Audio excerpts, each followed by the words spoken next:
Welcome to Dynamos Dozen, the podcast we bring you each and every week on the Dynamo Podcast Network. Head over to YouTube, smash that subscribe bell notification button. Audio versions of the show are available through Google, iTunes, Podbean and Spotify.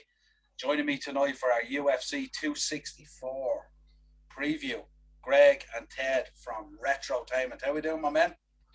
Not too bad, how are you? Not too bad at all. You're not Ian. No, I'm sure people have realised on Dynamos Dozen that yes, I am not Ian the Dynamo Kelly. I am filling in for Ian tonight, who was away on a bit of business. As you can imagine as well, I didn't attempt the intro with the fresh socks and jocks, music, muesli, movies, and everything in between. Never forgetting the talk. But yes, we will get on to this UFC 264 preview. Not too bad. I'm hoping that he's happy enough with that. Where do we begin, man? I suppose we should look at Sean O'Malley's fight, yeah? How could you not? How could you not? This guy is a larger-than-life character, isn't he, really? He's coming through as if another McGregor in terms of the attitude, the ego that comes with him, the ability. Yeah. And I don't know, he's just phenomenal at this minute in time. I'm still not sold on the hair. I think that's part of the gimmick, really. Yeah. Like even when he was in UFC, what did he call it now? It was like the Contender, isn't it? Dana White's Contender. I can't remember what it's called. Yeah, the Contender series and the Ultimate Fighter. Yeah, the Ultimate Fighter, yeah. Yeah, that's it, yeah. When he was in that and he had the plain hair and he was, it just, I don't know, the hair just makes it stand out a bit more. Yeah. I don't know. I'm not sold on him as a fighter entirely. I think he has shades of looking like he's going to be very good. He's built himself up with the ego, the attitude, the hair, the look, everything. He has everything there that could make him a star. But the man is 13-1 at the moment, and he's fighting nobodies. That's all he fights is nobodies, which is why I'm not entirely sold. If you're 13-1, you should be coming up against sort of serious contenders. Like if you look up the fight card for this on Google at the moment, everyone has a picture except the guy that Sean O'Malley's fighting, Chris Matinho, doesn't have a picture. Like that's how little UFC seem to regard this guy. Maybe the barbers were closed because of COVID and he couldn't go in and get the hair done to look like O'Malley, is it? Possibly, but I don't know. It's just a sort of thing that O'Malley seems to only be fighting lower level fighters, and he hasn't taken on anyone really serious yet. Makes me question how dedicated he. Yeah, you can only beat what's put in front of you, but you're 13-1. Why aren't you being given better fighters? Is he being protected? Yeah, I think what happened with him, he went on a run of a number of wins and very, very impressive wins. Let's be honest about that. And then he broke his foot.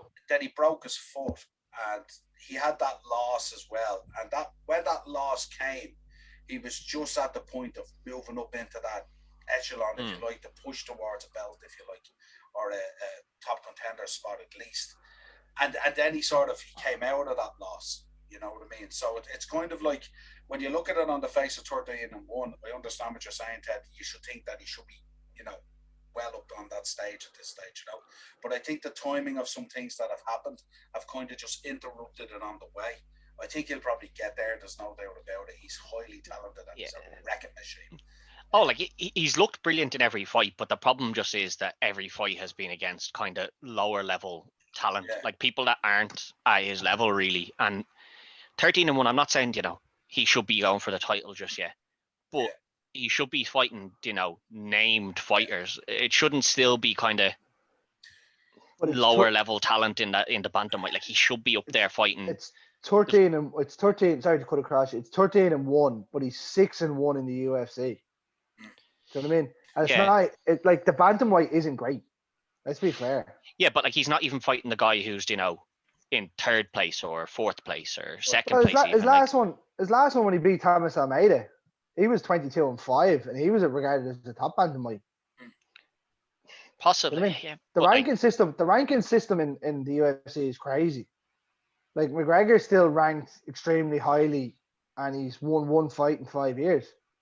Do you know what I mean? Yeah. But how many fights has he had in those 5 years? He said 5 fights. Yeah, but that's the thing. That's the thing. If you're not fighting, does your standing go down too much? Like you can't be, your standing will go down a little bit because you didn't fight, but you haven't lost either. So yeah, but I think if you look at guys like Poirier in there, like he was being so active. Yeah, he should be higher. Those guys who are really active in there should be moving up the rankings like that, and he typically should slide if he's not active. He should, but you got to keep certain like Poirier can't go any higher, but yeah. Oh yeah, no, I understand it's a business, but even the likes of it, like I know the way the ranking system works, it goes off points, but like if you look at the golf, when Tiger Woods isn't playing, he slides down. He's still the name, the big name. He's still the money name. The draw. Doesn't matter. When Anderson Silva stopped and started sliding down the rankings, he was still the draw. Like Dustin Poirier's number one contender. Conor McGregor's won one fight in 5 years, and he's number 6. Yeah. And we have to mention, and we get to the Poirier fight as well, but Poirier is on an absolute tear. I mean, he's fought the who's who in that division. We'll get to that when we get to it. Yeah, absolutely. So what are we thinking? This is a relatively easy night for Sean O'Malley, yeah. Yeah. I don't know about easy, but I think it'll be a KO win, probably second round. I don't see him getting beaten. Yeah, I think it's a bit of a cakewalk for someone like him. Like I'd be surprised. Yeah, I think Ted is right. Having said that, the loss that he has on this card was quite a surprise as well. The TKO. Yeah, absolutely. But I think Ted has a good point there as well. If you don't even have a picture. Yeah, I'm sure he has a picture on the actual UFC card, but like when I go on Google and I look up and everyone else has a bloody picture and you don't, it just kind of screams a bit, who's this lad like? Yeah, let's jump into the co-main event. Gilbert Burns versus Wonderboy Thompson. Greg, what you thinking? Honestly, I said to you before here, you said about Gilbert Burns by submission. I think Thompson, myself, maybe it's a bit of just a hard pick in him. Like Gilbert Burns put it up to Kamaru Usman, and he put it up big time in the first round, and kind of fell away. Like to me, the only thing that's gonna stop him is himself punching himself out. Like, but Thompson has some power, and he's pretty solid all around. But he's been on a bit of a slide, but I'd like to see him turn it around here. But I think if Gilbert Burns wins, he goes on to fight Usman again. Yeah. Ted, any thoughts on this one? I think this is going to be fight at night. Honestly, I think this is going to be a proper war now. This one. 2 dogs. Yeah, they're both. That's it. Like that's the best way to describe them. They're both dogs. Like neither of them is going to give an inch. So you're going to have to take every inch that you get in this fight. Yeah. It really could go either way. Like I wouldn't be comfortable saying, like the Sean O'Malley fight, I'm comfortable saying O'Malley's winning that. This one, if someone told me this person's going to win, and then and somebody else told me this person's going to win, I don't know who I'd side with. Like kind of like me and Niall right now. Yeah, exactly. Like I can't disagree with either of you. Like both of you's bring up like the valid point that like one person's already been up against Usman, so he didn't have what it took to take down Usman. So nobody has. I don't particularly enjoy Usman as a fighter, but like you can't deny the man's effective and wins. A machine. Yeah, he's a machine. Like I don't enjoy him. Like I don't enjoy watching him, but I suppose. Is he there for my entertainment, or is he there to win belts? And if he's there to win belts, he's done it and he's retaining it. So I suppose if you look at the fight, the Usman one, and you see how it stacks up to Wonderboy Thompson, I mean, there's obviously a certain gulf and talent there as well. Yeah. So Burns dropping down to fight Thompson now in this fight, I think is a real good move. I think he's a jiu-jitsu machine. I'm not sure whether Thompson will have to take down the fence to stay off the mat. And I'm not sure. His wrestling might bounce him out, though. It might, but I think if this Burns guy moves the way he normally does in that sort of pocket of jiu-jitsu, I think it could be a bad night for Thompson. Having said that, I think if Thompson is aware of it, he sees him shooting in, he might be able to pick him off with some of those outstanding kicks that he possesses from his karate background and stuff like They're that. nightmares, aren't they? Absolutely, yeah. I think I think Burns has made a bit of a risky choice here. Like after the loss to Usman, he's kind of targeted Thompson here, and what he's done there is he's targeted someone who's an up and comer and someone people are expecting to eventually move up and become a legitimate challenger to Usman. And he's kind of put the target there, and he said, I'm going to go and I'm going to beat him, which is a good scalp for him, but it's also something that a lot of people would say, is it maybe a little bit below Burns' skill level? I think he's already been ahead of that as it is. So is it a slight step down for Burns to go up against Thompson? And if he wins, then he knocked off an up-and-coming contender. But if he loses, how far down the rankings does he slide then because of that loss? To me, I don't know if it's that thing. I think Usman had a big part to play in him taking this fight. Obviously, the two of them out of the same gym. Yeah, possibly. Being really good friends, I think I'd say Usman had a word in his ear and said, "Go take this fight and then come back." If you win, yeah, if you win, obviously he believes he's gonna win. You're not gonna go into a fight thinking you're gonna lose. No, but that's my point. I think he kind of went for this fight because he feels it is one that he can win. He's gone in with the kind of perception that he's a level above already as it is, and I don't know that he is. I love Thompson. Even back when it was him and he was fighting the likes of Robbie Lawler and things like that when they were in the welterweight. There were crazy fights that he had. Oh, sorry, that was it Robbie Lawler? Yeah, Tyron Woodley as well. When he knocked him out. Some serious fights there. Yeah, Thompson's no pushover by any stretch of the means. But that's my point, is that I think Burns is probably considered a skill higher, just a little bit higher than Thompson. So I think he's kind of gone for one, whereas Thompson isn't looked at as taking an easy fight, because nobody would say he's an easy fight. But it's also not someone that I'd say Burns thinks is at his level. And if you win, you beat an up-and-comer, so no one looks down on you. But if you lose, you also lost to an up-and-comer in a sort of way as well. It could hinder him, I think, if he does lose it.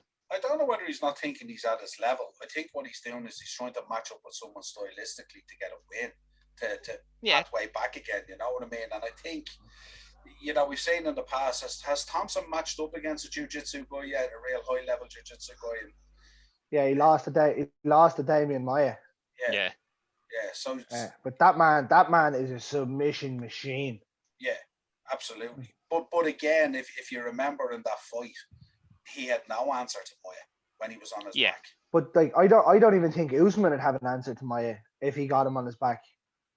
It's the fact of getting him on his back. I don't think there's anyone in that welterweight division that would match up to Maia's submission skills. But we'd assume that Thompson's takedown defense wouldn't be at Usman's level. Yeah, well, you could also say that. No, I don't think so. But it still might be good enough to get by Burns. Possibly. It could be. Yeah. As I said, I think that's got to be fight of the night. I think that the two of them are going to kick lumps out of each other. I don't know. It's an intriguing matchup, and as you said, Ted, it's a good point you raise about taking this fight, because Stephen Thompson obviously has huge name value in terms of being on your record. Yeah, and I just think that I wonder, has Burns looked at this stylistically to match it up and go, I could drag this guy to the floor, I'll get him on his back, and if I get him on his back, I'm there all day. Oh yeah, he's definitely looked at that. It's very similar to when Diaz took McGregor. When you're talking about which one there is, at the time was considered the better fighter, nobody thought McGregor was going to lose that, because McGregor was on a hot streak. But Diaz knew, he was like, listen, I'm a bloody jiu-jitsu machine, and when I get that lad down, he is not getting back up. And that's exactly what happened. He put him down, and he knew he had him from there. And Thompson's a bit similar to McGregor in that sense. Now, he's better than McGregor in his defense and in his work on the ground. I do think he is better than McGregor in that sense, but they're both very similar in that once they get taken down, their defense isn't great. Yeah. I'm also thinking about sometimes that karate stance that Thompson adopts. bit wide. And if I'm a jiu-jitsu guy, that leg is calling me all day long. Yeah, and it's usually the left leg that sticks out. Yeah, but it's so appetizing too, like a jiu-jitsu guy, in terms of either getting you down or flicking that over for a heel hook or something like that. You're on it all day long, you know. I honestly, I'd be, you know, and you guys can give your predictions on this one. I'm quietly confident in a Burns sub on this one. Burns gets him down, yeah. I'm going Thompson, lads. If Burns gets him down, I think it's Burns all the way. If he can't manage to take him down, if Thompson can negate being taken down for too long, then yeah, I think Thompson could take it. So it is really going to be, can Burns take him down? Like, how good is his defense? I think is going to really be what this comes down to. Because I think striking wise, I think they're two good Thompson, strikers as well, though. They are, but I think Thompson outweighs him on the striking. Yeah, I don't think Burns will want to stand there and strike with Thompson because Thompson is so accurate. Yeah, there's a height advantage there as well for Thompson has a bit of a height, like he has a 10 centimeter reach on. Yeah, he has to fight on the inside. Yeah, but he's also brilliant as well as moving in and out of the distance as well.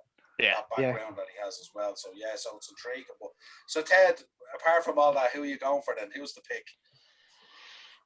I'll go with Thompson because I'd like to see Thompson go up against Usman because I've already seen Burns go up against him. But are you going for KO, lads? Or are you going distance, or what are you thinking? Decision? Stoppage. Okay. Distance, I think. I'm not sure what type of stoppage. I think it's distance, and then it'll be down to the judges. Absolutely. Let's move on to this mouth-watering main event. Serious amount of hype behind this. Sort of, it's an interesting one, isn't it? Because we're in July and it would normally be International Fight Week and all this kind of stuff that goes on. This is a huge month. This is UFC's WrestleMania week or month, if you like, you know. The card kind of flatters to deceive, really, isn't it? Like there's three, maybe four really good fights on it.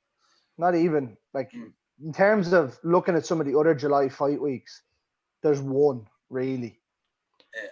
Like that Burns and Thompson fight would probably be fight one on some of the other fight week cards. Yeah, absolutely. Yeah. Do you know what I mean? Yeah. Like look, was it UFC 2000 or 2200 was July 4th or 5th or whatever. That was a fight week. And that had Brock Lesnar on it. That had John Jones on it. Do you know what I mean? There's been amazing fights. That was the original. That was supposed to be the original McGregor Diaz too. Yeah. And then it should change. Remember? I think there's a reason for that this year, though. I think the lack of fans that they've been able to have, and I know they have had fans, but they didn't for quite a long time. I think that has affected how much money they have. It affects the gate. It affects the pay-per-view sales. And as much as Joe Rogan thinks he's going to shut down illegal streaming, or not Joe Rogan, sorry, Dana White thinks he's going to shut down illegal streaming, he can forget about it. You'll never stop it. Listen, this is the internet, and you will never stop people streaming something illegally if they want to. Yeah. And the fact that he's insisting upon it only being on ESPN because he feels that's the best way to stop this. The problem is that people like us over here, we can't get ESPN. So the only way that I can watch this fight is if I watch it illegally. No, I think you can book it on Sky. It's on BT box office. Oh, has he relented on that? Well, because BT and ESPN have joined, have they not? Yeah, they have now, but that was, I think the last UFC was, well, not the last UFC, the last UFC I watched wasn't available over here. Like you could not watch it over here because it was only available on ESPN, and I can't get ESPN, and that meant the whole of Europe couldn't get it. So like, how much of an idiot is he? Like he thought, oh, I'll still make as much money putting it here and charging, I think it was $70 for it. I was like, you're an idiot. One, only like half the people are going to pay that because it's so expensive. And two, the people that do pay it are then going to stream it illegally for the people that didn't pay it, because that's what happens with these sort of things. And you've cut off half of the world by not putting it somewhere they can buy it. Like, yeah, I think you're caught in a bubble as well at times with that, because in America culturally, the whole pay-per-view thing is embedded in their culture, and they don't. you know, they don't kind of buy into that thing. They're happy to pay for pay-per-views. They see this as a big part of their life and stuff like that. You know? The thing is, I'm happy to pay for a pay-per-view, but if you make it so that I can't buy the pay-per-view and I want to watch the pay-per-view, what else am I going to do? I often find the best way to combat that illegal streaming is price it in a way that it's cheaper than the effort you have to put in to find the illegal streaming. But that's the thing. Like, there you go. And then you'll get millions and millions of people buying. Like if you turned around, if this UFC 264 tomorrow night was $5.99, who's going to bother their arse illegally streaming it? You'll pay the $5.99. See, the thing is, if it's 30 quid, you're probably willing to pay it, right? Like if he turns around and he goes, "Oh, it's 30 quid," like, and it's a good card, I'll pay 30 quid. I have no problem with that. I'd actually rather pay for it because I don't want to stream it, because if that stream gets shut down, I have to go and find another one, and then I could miss a knockout or whatever. So I would actually prefer to just pay for it. Yeah. But when you make it so that, one, you price a lot of people out of the market, and then two, you make it unavailable to people, you're going to lose money. And that's what's happened. And I think he's lost a lot of money here. And McGregor, whether people like him or dislike him, McGregor is a huge name, and he asks for a lot of money to come back into that UFC. So I think that's what's happened here. Is he knew he needed a big fight, and he knew McGregor Poirier was a big fight, so he went with that. But most of his money is now gone, so the rest of this card kind of took a little bit of a hit on that. Yeah. Well, like, to be honest, when you bring Conor in, knowing what he brings, it doesn't matter how much money he wants, you're gonna make it back double or treble by the gate and the box office. But that's after. Yeah, you don't have the money before to get all these other people in, like. But they were talking even about the amount of money it just brings to the local Vegas business. Oh yeah. Every single time he's on the card is absolutely monstrous. Yeah. In terms of the fight, I mean, the build up. I mean, we obviously know it's 1-1 at the moment, so this is the trilogy, the decider. But it's been an interesting build-up insofar as, I mean, we're seeing Poirier developing all the time, and he's become an outstanding fighter and very, very well-rounded. With Conor, there's kind of been a lot of distraction. Like, you know, he's been distracted. He's had the whiskey business, he's had the clothing business, and lots of other stuff going on. And he's kind of in... you know, obviously becoming a father and a family man and all that type of stuff as well. And I just wonder, sometimes I look at the Mayweather fight and I think it was obviously absolutely outstanding for him in terms of publicity and in terms of money and stuff like that. But has it kind of really badly affected his career in terms of the legacy of his MMA career, if you like? Because it could have been maybe so much more, because his rise in the business has just been monumental, and it's crazy. But I looked at it there the other day, and like kind of the background to this in terms of creating your good guys and bad guys, and the storyline about it is centered around this charity donation thing. That kind of, you know, it was kind of. I personally don't blame him for that. Like, if you said you're going to donate £500,000 to a charity, to Poirier's charity, and they can't tell you anything about it, I'm not going to hand you over 500 grand. There's zero chance of that. I agree with you fully. I'm not one way or the other way, if you like, but I'm just trying to set the scene for. Oh yeah. You know, him calling them out on Twitter was bad crack though. I know it was to set this up as well, in a way. Like, he didn't do it out. Like, he did it out of badness to try and show him up, but he knew what he was doing in building this fight. Then, yeah, absolutely. Like, I'd say they knew at that stage, and that was only a couple of weeks after the fight. They knew that this one was ready to go. Oh, once Conor lost and it was 1-1, you know, 1-1, you're not leaving it at that. You're gonna have a trilogy. You know, you're gonna have a trilogy. Like, well, it's 1-1 with Nate, and it hasn't been a trilogy in 6 years, 5 years. Yeah, there's not as much money in that Nate one, I don't think. I would say there would have been. I'd say there would have been. I don't think there is now, though. I think the money. Probably not now. The money now is here, like. I don't know. I still think it's huge. I think if you put Nate Diaz in there with Conor McGregor in a trilogy fight, I still think it's going to be massive. You got the Diaz boys getting involved. You got McGregor's camp getting involved. This would just be monstrous. And you know, don't give them cans. It doesn't. No. Give them loads of cards. Give them whatever they want. I think the real problem there is that Dana White does not like the Diaz brothers, and he would happily see them out of the UFC. Happily, no matter what it costs him, he would be happy not to see them in the UFC, which to me is a disgrace because both of them are excellent fighters, absolutely excellent fighters. Nick is the better of the two. I don't think there's any really denying that. He's definitely the more technically skilled and whatnot. But Nick he is does back not like them. now in September. But like look how much of his career he lost. But that's on him as well. That's not just on Dana. They don't help themselves either.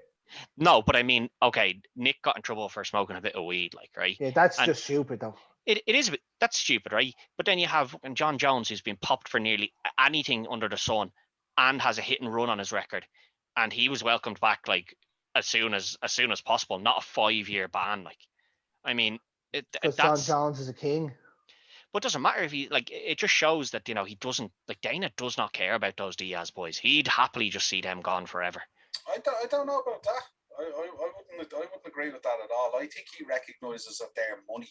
Like you think about it, as you said, with Nick getting that 5-year ban and stuff like that. You look at the amount of money Nick would have made the UFC in that 5 years if he hadn't been banned. So I don't think Dana White doesn't want to see Nick Diaz get banned.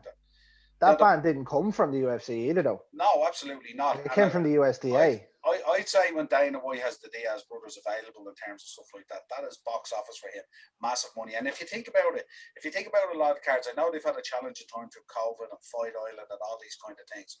But if you think about some of the cards they put on at the moment, they're very, very tame. You think in the last, say even prior to COVID, if you take the 2 years even prior to that, many fight cards were you really excited about. Excited. So if he turns around and he announces, and you can be guaranteed if Nick is back in September, you can guarantee Nate's going to be on that card somewhere as well. Yeah. If he's cleared, yeah. I don't know. I've always felt that Dana did have a bit out for the Diaz brothers. There's been so much behind them, and anytime either of them looks to be kind of starting to become successful anywhere, there seems to be a rug pulled out from under them some way or another. Well, I don't know, because they gave Nick had a title shot. Nick had 2 of them, I think. Nick did, yeah. Against GSP. GSP was a machine, though. Yeah, no, well, like, and that's the thing. Like, GSP is probably one of the greatest of all time, without a shadow of a doubt. Oh yeah. But like getting back to this fight, like I think Conor could have been in that echelon of like honestly being one of the greatest of the UFC's like ever. Like he deserves all the plaudits that he got, and then he got to a certain level, and it just it felt like the hunger was gone. He felt he'd accomplished what he wanted, and it felt like the hunger left him, and he was more concentrated on things outside of the UFC, and it was just about the money now. There was no more I want to win because I want to win fights. And I think Chael Sonnen came out there recently, and he was discussing the pay for the fighters, and he was defending Dana White in that some people said that like the fighters aren't getting paid well enough, and Chael Sonnen was saying like, listen, I used to go in there and I'd get paid two grand to fight and an extra $2,000 if I won. And like the thing is, could you imagine Conor fighting for that now? And I know it's because he's gotten used to the money and stuff. And when he first came in, he probably fought for what would be considered pennies now. But like, I think the money just got to him, and I think it was 5 Gs was his first fight in the UFC, and he won the 60 G knockout of the night. Yeah. And you could still see the story that I loved. Yeah, the story that I love with that was he used his dole to fly over to Vegas with. Yeah. He didn't even have a ticket back. I think as well we have to take into account the fact that he went from being on the dole to being the talk of the world. Money being thrown at him from everything. He had the dethrone deal. He had all these kind of stuff. Like this is a guy who was probably sitting back pinching himself saying, these guys are giving me free fight shorts and free gloves. I can't believe this. You know what I mean? I was reading at that level. I was reading an article that he put out when he was saying that in his build up to one of the Cage Warrior fights, he couldn't afford the walkout music. Yeah. So he wrote to the band and was like, "Can I use your music and I'll put your name on my shorts?" Yeah. And they were like, "Yeah, okay, Grant." That's how he had walkout music. Other than that, he would have been walking out with nothing. But I found Conor, it's his story in the UFC is pretty much Rocky 3 all over. Rocky to Rocky 3. He fought his way to the top and then lost it. Yeah, he lost the hunger. It is that he's lost the hunger completely, and it's not the first time that this has happened to him, because I don't know if either of you read John Kavanagh's book, but I read it a couple of years ago, and he talks about how Conor came down and he was like, here was a young kid I thought had it in him, and then he just kind of stopped coming into training at one point, and he was like, I had to call down to his house, and he'd gotten in with a bad crowd, and I had to drag him away from them and drag him back down. And once I got him back down and his head was back in focused, there was no stopping him. But it seems like that's what has happened again. He keeps getting distracted and like losing focus. And if you can get him focused, honestly, whatever about his personal life, like he's not a nice person. And you know, yes, he's done some nice things in his life, but you know, that doesn't offset some of the other stuff he has done and some of the stuff he's been alleged of doing either. But as a fighter, a UFC fighter, if he's hungry, if he's focused, there's not many that stop him ever. He's dangerous. Yeah. Is there a case here as well, because he's being so distracted by the boxing and all those kind of things, and the other distractions in his life, of maybe becoming a father and marriage, all that kind of stuff? Has the sport evolved past him? Yeah. He never adapted his game. It was all about striking for him. He was like, there's no doubt, apart from maybe John Jones at one stage and maybe Anderson Silva, there wasn't a better striker. But you know the way you look at the sport at the moment, and you look at, say, the development of a Max Holloway and the development of obviously Dustin Poirier, and how they have evolved in the sport and become so much more rounded and better fighters. Yeah. And you look at McGregor, it's still kind of a little bit like, he talks about how he's evolving all the time and stuff like that, but yet his jiu-jitsu was kind of still at that level. His fight style is kind of still the same. That was the point there. Like I was saying, his boxing, like, he was one of the best strikers, but never really tried anything different. He tried, like, I know he's brought in coaches. Like, he's not a bad.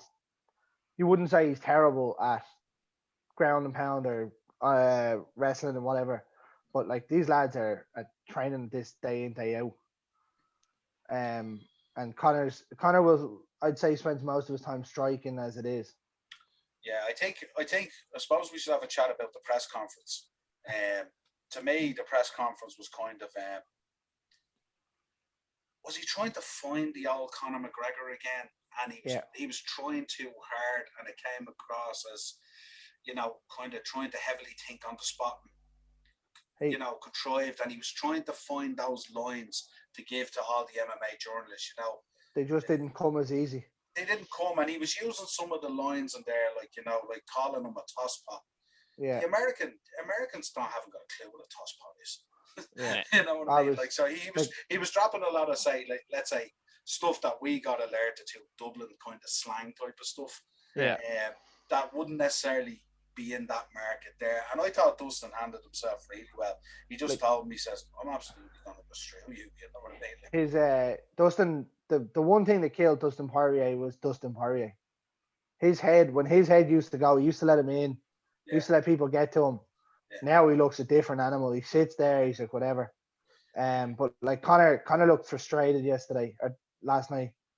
Yeah. Like, even when your man from, I think it was MMA Junkie, came up to him and says, you've won one fight since Barack Obama's been president, and you just called him a fanny pad, and you're like, wow. Yeah. I also noticed as well, I don't know if you picked up on the press conference as well, he was very distracted or agitated. He kept on looking up to the ceiling and doing all sorts of stuff like that. You get this. Yeah, but it was kind of like, I got the impression it was the last place in the world he wanted to be. And normally that's his stage. Yeah. This is nearly where he wins fights. You know what I mean? And I just got the feeling last night he was rattling off, you know, the old shtick in a certain aspect. Dustin sucked it all in. So Dustin's obviously been working as much on his mental game as his physical game, because he just blazed it all off and said, this ain't going to happen. You know what happened last time. And I just wonder with McGregor, there was a lot of talk. He wasn't heavily featured on the countdown and the embedded shows and stuff like that and all, which is kind of selling to me. Does he still want to be there? Does he still actually want this? No. This is it now. He doesn't want to be there. And the thing is that, right, when he used to come into those press conferences and he'd be giving it loads and, there was an ego, right? There's no denying that there was an ego, but, as they say, it's only egotistical if you can't back it up. And the thing is, he was backing it up. So when he's walking in and he's saying, I'm going to knock you out and I'm going to do this and I'm going to do that, and then he does it, and he's done it for the last couple of fights, it does get in your head. If I'm Poirier and I'm sitting there and I'm like, you said you were gonna knock lumps out of Khabib, you didn't. You said you were gonna knock lumps out of me, you didn't. You beat Donald Cerrone, but I mean Cerrone's on his way out. He's a legend of the sport, but he's he was at the end of his career anyway. You're nothing like.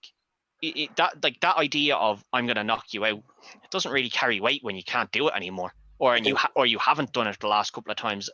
Poirier has gotten mentally stronger, and it was something he did need to do.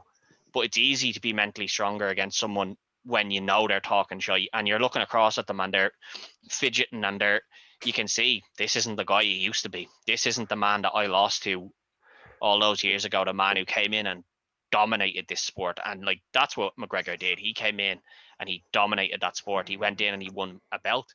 Then he went up a division and he won that belt, and he was an animal. The part that got me in that press conference was when Poirier said that he sparked him out, right? Yeah. And Conor had the easy comeback and being like, "But what was the difference when I done it to you?" Yeah, he never went to it. Yeah, he never mentioned the first one. Sure, he didn't. No, he absolutely battered him in the first one. Yeah. Now I know it's a different Dustin Poirier now, but he destroyed him in that. It stunk to me of a man who, one, wasn't overly pushed on being there, and two, if he does lose, it's gone. He's gone. He kind of has an out. He didn't go in with the aggression and the smack talk that he used to go in with. So there's he was a little bit more humble this time when he went in, and it's just, if he does lose, he can say, well, I didn't go in thinking that I was going to cakewalk him, which, a couple of years ago when he first got on the scene, he thought he was going to walk through everybody, and he did. That was it. No, he's lacking that little bit of that. He's fire, hunger, bit of that aura around him as well, isn't it? Really, yeah. Even when he walks out in the press conference, it's kind of like, you know what I mean. It's very tame for his level. Yeah. You know what I mean? It just comes across that he's strolling out. Let's get this done so we can get the hell out of here. I have other stuff going. You know what I mean? To me, for him, I think he needs to shut everything down or let someone run every other business for him. He has his hands in everything. He runs everything. He's the control freak. But which is understandable considering where he came from. Yeah. Oh yeah, no, but for him now, if he knows he's going into a fight week and you've got a 10-week camp, to me, the company should say, you're out of this 10 weeks, simple as that. Give me your dad, give me somebody, hire somebody to do your job and you focus on you. The problem is the 10 weeks isn't good enough. Like Poirier's, there's a 10-week camp that Poirier does, and that's your intense camp. But Poirier is training all year round. And I'm not saying McGregor's not training, because if he wasn't training, he wouldn't be in the shape he's in. But he's not training to fight the way that Poirier is the entire year round. He's a spectacle now, and he knows it. He knows, I'm a spectacle. I'll come back whenever I want. I'll make a shit ton of money, and then I'll leave again. He's a bit of an undertaker about him. Yeah, there's no hunger. There's no desire there. There's just... I wouldn't say there's no desire. There is a desire there, because why else would you step in and do it? Like, you don't need it. He doesn't need it. Like, I know it's a lot of money, but, the man doesn't need it. He has enough money coming in from all his other projects. But there's that hunger, that fire that he had when he first came in. That's gone. And when you lose that... You see, I wonder, is the hunger gone, or is the hunger still there? Because he talks about going into this camp. He talks about being away from the family. The family hasn't come over. So he's basically there to focus on training in this camp and stuff like that. I wonder, is the hunger still there? But I just wonder, has the sport evolved to a point where it's kind of worked him out? if you like. And listen, every great fighter in this sport slides eventually. Everyone eventually gets worked out at some stage. GSP was the only one I can think of. Probably the only exception. Well, apart from John Jones as well. No, well, he gets himself in too much trouble. Yeah. GSP got beaten in the past, and when he got beaten, they asked him about it, and he said the better man won the fight, and then he went off, trained his ass off in the style that he got beaten, came back and beat the man that beat him, and he just said, "Now I'm the better man," and that's the mentality you needed to have. Whereas McGregor, it's one way, and that's it for that man. You know, it's come in and I'll strike you, I'll hit you hard, I'll put you down. Everything else is, you know, I'll work on it a little bit and I'll work on it a little bit. But he didn't develop what was weak about him. He just kept focusing on the one thing he was already really good at, and just was kind of like, I'll keep the other things at a certain level instead of going, I need to get these things and raise them, because to stay at the top of my game, people are going to recognize that man's not great. If you take him down, you need to take him down. The first thing you need to be looking at is, I need to really work on that. Like, I need to make sure I'm better at that than I am now. What was your thinking in the conversation he had about how the second fight went? He said that for, I think it was 80%, he said, of that camp, he was training for a boxing fight with Pacquiao. And that even and that's what it was supposed to be, and then this was switched and came about. Is there any credence to it? No. It's just a disrespect. That's just an excuse. Why would you be doing that? Oh, he said he overlooked Poirier, completely overlooked him. Yeah, but the old McGregor didn't overlook anybody. No. He talked them down, and he made himself sound like he didn't think of them as a threat, but he went in knowing, like. No, he definitely overlooked them, Ted, because I know in this fight he was talking about Aldo and Bounce and stuff like that and all, you know what I mean? No, he disrespected the whole division, even as a prelim guy. He disrespected them and he talked down about them, but that was the mind game, because when he went into the fight with them, he wasn't going in, you know, training to box somebody else or training to do something else. He was going in training to beat that man, and that's what he did. And then in this fight, he's talking about, I was training to box Pacquiao and stuff. He did overlook Poirier in this fight, but why? Like, you know, you came back, you lost to Khabib, you know, no shame in that. Like, there's honestly no shame in anybody losing to Khabib. And then you beat Cerrone, but you didn't beat him overly decisively either. I did. Like, it's not, like, to me, as we said, Cerrone was nearly done at that stage, but he destroyed Cerrone. He smashed him up. But not in the way that McGregor, like a hungrier McGregor could have done to people of that, you know. I don't know about that now. I thought that was very impressive. He stopped him in 46 seconds. Yeah. What more could you want? Obliterated. And this is Donald Cerrone we're talking about here now. You know? The man with the hardest head in the UFC. Yeah, absolutely. No, I don't agree with that, Ted, at all. I thought his performance in that, all right. I would have liked to have seen it gone longer, but that's what he needed, was an early win. But like, he pissed about for this fight. Tell us this. What about in terms of motivation? Okay, like, he obviously went out and he did the Mayweather thing, 100 million or whatever it was that he earned, absolutely astronomical money. Is it hard to get motivated then to go back to the UFC and fight guys for 20 million? Or whatever it is. Now, we know there's probably more involved in that, but in terms of what they declare and stuff like that, say 20 million for argument's sake. And then is he also looking towards how things are developing in terms of the entertainment industry? Like, he's had a lot of links with WWE. He's often dropped them in some of the stuff he talks about. So we do expect McGregor at some stage to be on a WrestleMania card at some stage. But what about the way things are evolving, let's say with the Logan Pauls and the Jake Pauls of this world and stuff like that? Is he looking at the likes of a Logan Paul or a Jake Paul and saying, I can get in and box with him, I'll make 100 million? 100%. If he loses tonight or tomorrow night, that's it. He's done. I think that's the problem, though, is that his motivation has changed, whereas Poirier's in there to win. You know, he's in there to win because he's a UFC fighter. That's what he wants to do. Whereas McGregor is motivated solely by money now, and that's where, like, the hunger is gone, because he's getting the money whether he wins or loses. So, you know. But he did mention that, like, he was going to try and sell out the Death Star, the Raiders Stadium, And the like Allegiant that, Stadium, yeah. the Allegiant Stadium, that would be massive, obviously, right? But I'm still thinking, even if he does that, and let's say he goes down the road either for a belt, which I think Oliveira would probably wipe out both these guys. I don't think so. I think Poirier beats Oliveira. Do you? Yeah. But in I terms think a proper Conor McGregor beats Oliveira as well. Yeah, but we have to. We have to allow for that kind of. He's gone now, though. Conor, I don't think. I'd be very surprised. The only way I can see Conor getting a belt back is if he drops maybe back down to welterweight or to bantamweight. Yeah, but flyweight. Yeah, but I'm thinking, like, even if he sells out that stadium, you're still only talking about a 20 to 30 million payday. You know what I mean? Yeah. And is he looking at, say, a Jake Paul or a Logan Paul and looking at that and going, listen, I can fight him at Madison Square Garden. You know, he's not. He was talking about fighting somebody in a boxing fight at AT&T in fucking Jerry World. Yeah. What's that? 100,000 seater stadium. Yeah.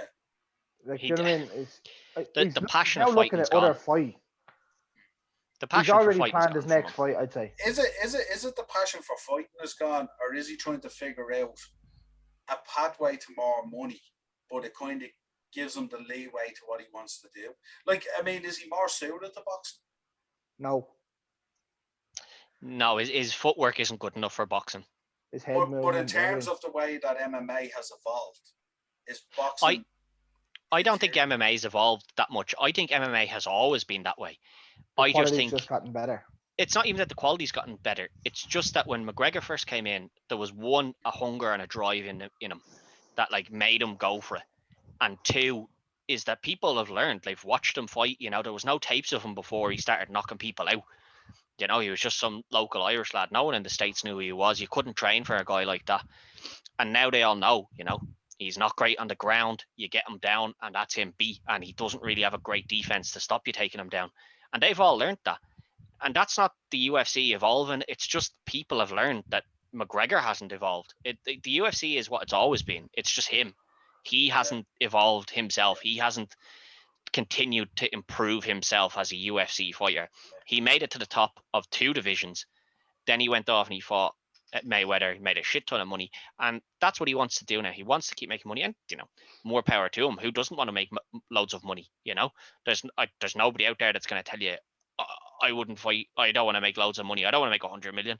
Everyone wants to make 100 million if they can. But the other fighters in the UFC, the likes of Poirier, they want to fight because they want to fight.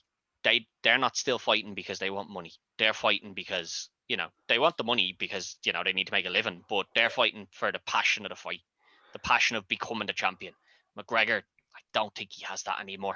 I think that's passed him by. He's done it now. Conor McGregor is now Anderson Silva, and there's no other way of looking at that now. Anderson Silva had his day. Yeah, but I think Anderson Silva still wanted to be there more than McGregor does. Even at that, like probably, but he's that person now. He'll come back for a fight here and a fight there. He'll come back and he'll fight in a trilogy against Poirier. You see, like no one even thought of that trilogy. You know what I mean? No one even thought of the second one. And then all of a sudden it was about, and you thought, oh, this could be a tasty fight, and it was. Which then, if Conor beat Poirier, you'd have Conor and Oliveira now. Yeah. Do you know what I mean? There's like, I think for him, he's got to pick and choose his fights, and he's probably going to lose more than he'll win because a lot of the lads he's going to pick are active, and there is a lot of ring rust for Conor now. Now the fact that he fought, what was it, 10 weeks ago or 12 weeks ago when he got knocked out, might stand to him that the ring rust might be slightly shaken off. There's a nice notch on Poirier's belt now of, you know, I beat McGregor.